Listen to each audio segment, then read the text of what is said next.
The live TV, सच सबसे आगे। नमस्कार, द लाइव टीवी आप देख रहे हैं। आपके साथ मैं हूं आदित्य कुमार। नूह में आज यात्रा निकालने की बात वीएचपी की ओर से कही गई थी और सरकार की तरफ से कहा गया था यात्रा नहीं निकाली जाएगी। राकेश टिकैत ने भी कह दिया था कि अगर नूह में ब्रजमंडल यात्रा निकलेगी तो 4 लाख ट्रैक्टर किसानों के निकलेंगे, क्योंकि नूह में जब 31 जुलाई को यात्रा निकली थी तब हंगामा हुआ था। अब उसके बाद भी जो तस्वीर निकलकर सामने आई वो इशारा कर रही है कि यात्रा फिर भी चल रही है। नूह में हिंदूवादी संगठन के लोग बस से निकले हैं, 3 बसें निकली हैं। जी हां, आप सही सुन रहे हैं, 3 बसें भी निकली है। और जो नेता है वीएचपी के, वो सीधे तौर पर यह चेतावनी के लहजे में भी कह रहे हैं कि हम सरकार का आदेश या खट्टर का आदेश नहीं मानते। आप समझिए कि ये लोग सरकार से भी ऊपर वाले लोग हैं और 3 बसें निकल रही। तस्वीरों में आपको दिखाना चाहूंगा, आप तस्वीर देख सकते हैं। वहां पर रिपोर्टर भी मौजूद था, इंडिया टीवी पे तस्वीरें दिखाई जा रही है। वो 3 बसों को भी दिखा रहा है किस तरीके से वो बसें जा रही हैं। वो 3 बसें निकली है, आप तस्वीरों में देखिए।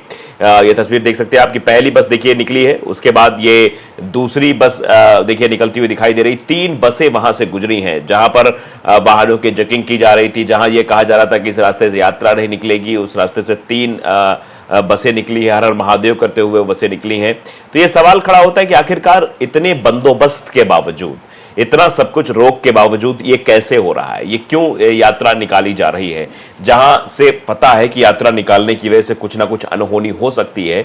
कुछ ऐसे अराजक तत्व है, वो चाहे वो यात्रा में शामिल हो, यात्रा में बाधा डालने वाले हो, दोनों तरफ कुछ अराजक तत्व हैं जिनकी वजह से यात्रा बाधित होती है, जिनकी वजह से सिचुएशन खराब होती है। वहां पर आपने देखा था कि 31 जुलाई को किस तरीके की हरकत हुई थी, जिसमें कई लोगों की जान चली गई थी। एक होमगार्ड और एक इमाम सहित 6 लोगों की मौत हो गई थी। जो हिंसा नूह और मेवात में भड़की थी, वो हिंसा हरियाणा के गुरुग्राम तक पहुंच गई थी। गुरुग्राम में भी मस्जिद में आग लगा दी गई, एक इमाम को सीधे गोली मार दी गई।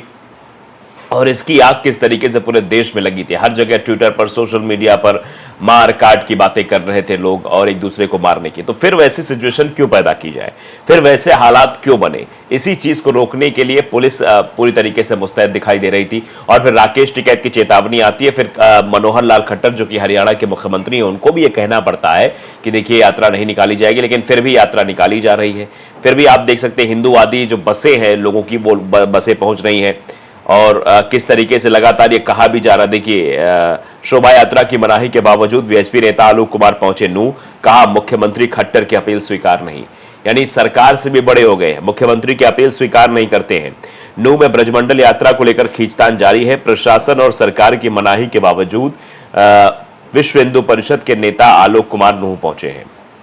इसी बीच पहुंचे उन्होंने कहा कि मैंने अपने जीवन में इतनी प्रशासनिक अव्यवस्था नहीं देखी, यह अफरा तफरी है। हमें मुख्यमंत्री मनोहर लाल खट्टर की अपील स्वीकार नहीं है। हम लोग जलाभिषेक करेंगे और यात्रा भी करेंगे। यानी चेतावनी सीधे तौर पर मुख्यमंत्री को दी जा रही है, शासन प्रशासन को दी जा रही है। वहीं इसके बाद प्रशासन अपनी सिक्योरिटी में विश्व हिंदू परिषद के नेता आलोक कुमार और अन्य लोगों को लेकर नलहड़ मंदिर में जलाभिषेक कराने के लिए पहुंची। वहीं से संत जगतगुरु परमहंस आचार्य महाराज को प्रशासन ने सोहना टोल प्लाजा पर ही रोक दिया। इस दौरान उन्होंने कहा कि मैं अयोध्या से यहां आया हूं, सभी राम भूमि की मिट्टी और सरयू और सभी पीठों को जल लेकर आया हूं। मुझे बजरंग दल के जो कार्यकर्ता मारे गए थे उनके घटनास्थल पर श्रद्धांजलि देनी थी और सरयू के जल से जलाभिषेक करके वापस चले जाना था। मेरे साथ बहुत सी गाड़ियों और लोग थे। जब मुझे पता चला कि वहां धारा 144 लगी है तो मैंने सबको वापस लौटा दिया। अब सिर्फ हम 2-3 लोग वहां जाना चाहते हैं, लेकिन हमें प्रशासन ने रोक लिया। ऐसी बात उन्होंने कही। जब हम यही श्रद्धांजलि देकर लौटना चाह रहे थे तो हमें वापस नहीं जाने दिया जा रहा। परमहंस आचार्य ने कहा कि मैं आमरण अनशन पर बैठ गया हूं। जब तक श्रद्धांजलि और जलाभिषेक के लिए मुझे अनुमति नहीं मिलेगी तब तक मैं यहां बैठा रहूंगा। वहीं नूह पुलिस आसपास के इलाकों से आए श्रद्धालुओं को लेकर 3 बसों में भरकर नलहड़ महादेव मंदिर पहुंची। विश्व हिंदू परिषद के नेता देवेंद्र यादव भी इन श्रद्धालुओं के साथ बस में सवार होकर मंदिर पहुंचे। बताया जा रहा है कि करीब 30 श्रद्धालुओं को पुलिस ने नलहड़ महादेव मंदिर में दर्शन कराया है। तो आप ये अंदाजा लगा सकते हैं, जलाभिषेक भी किया गया है। सिर्फ 11 लोगों को ही शोभा यात्रा की परमिशन दी गई थी और 3-3 बसें पहुंची हैं। अब अंदाजा आप लगा सकते हैं कि आखिरकार वहां का माहौल इस समय क्या है। पिछले महीने अगर इसका आधा भी किया होता तो हिंसा पर बोले वीएचपी नेता, क्या कुछ किया है। हरियाणा के नूह में सर्वजातीय हिंदू महापंचायत की ओर से सोमवार को ब्रजमंडल शोभा यात्रा निकालने का आह्वान किए जाने के मद्देनजर नूह और अन्य इलाकों में सुरक्षा व्यवस्था कड़ी कर दी गई है। पुलिस और प्रशासन द्वारा शोभा यात्रा की अनुमति नहीं दिए जाने के बावजूद हिंदू संगठन वहां पहुंचे हैं और वो यात्रा निकालने के लिए अड़े हुए हैं। अधिकारियों ने बताया कि कड़ी निगरानी रखने के लिए नूह की सीमाओं को सील कर अर्धसैनिक बलों सहित सुरक्षा कर्मियों को तैनात कर दिया गया, क्योंकि पिछली बार जो अनहोनी हुई थी वो अनहोनी दोबारा ना हो, इसलिए पुलिस पूरी मुस्तैदी से काम कर रही है। हर आने जाने जो वाहन है उनकी चेकिंग की जा रही गहनता से। नूह जिला प्रशासन ने एहतियात कदम उठाते हुए सोमवार को शैक्षणिक संस्थानों और बैंकों को बंद रखने का आदेश दिया है। प्रशासन ने मोबाइल, इंटरनेट और बल्क यानी एक साथ काफी संख्या में मैसेज भेजने वाले संदेश को सेवाओं पर रोक लगा दी है। इसके साथ ही इलाके में सीआरपीसी की धारा 144 भी लागू कर दी गई, जिसके तहत सोमवार तक एक क्षेत्र में 4 या अधिक लोगों के इकट्ठा होने पर रोक लगा दी गई है। नूह शोभा यात्रा से जुड़ी अपडेट भी लगातार जो है प्रसारित की जा रही है। विश्व हिंदू परिषद की यात्रा पर 31 जुलाई को भीड़ द्वारा हमला किए जाने के बाद नूह और उसके आसपास इलाकों में सांप्रदायिक तनाव फैल गया था। झड़प हुई थी जिसमें 2 होमगार्ड और 1 इमाम सहित कुल 6 लोगों की मौत हो गई थी। सर्वजातीय हिंदू महापंचायत ने 28 अगस्त को नूह में ब्रजमंडल शोभा यात्रा फिर से निकालने का 13 अगस्त को आह्वान किया था। विश्व हिंदू परिषद ने कहा था कि शोभा यात्रा निकाली जाएगी और ऐसे धार्मिक आयोजनों की अनुमति लेने की कोई आवश्यकता नहीं है, यानी इसकी अनुमति नहीं ली जाएगी। विश्व हिंदू परिषद वीएचपी के अध्यक्ष आलोक कुमार ने सोमवार को दावा किया कि उन्हें हरियाणा पुलिस ने नूह में प्रवेश करने के कुछ देर के लिए रोक दिया था।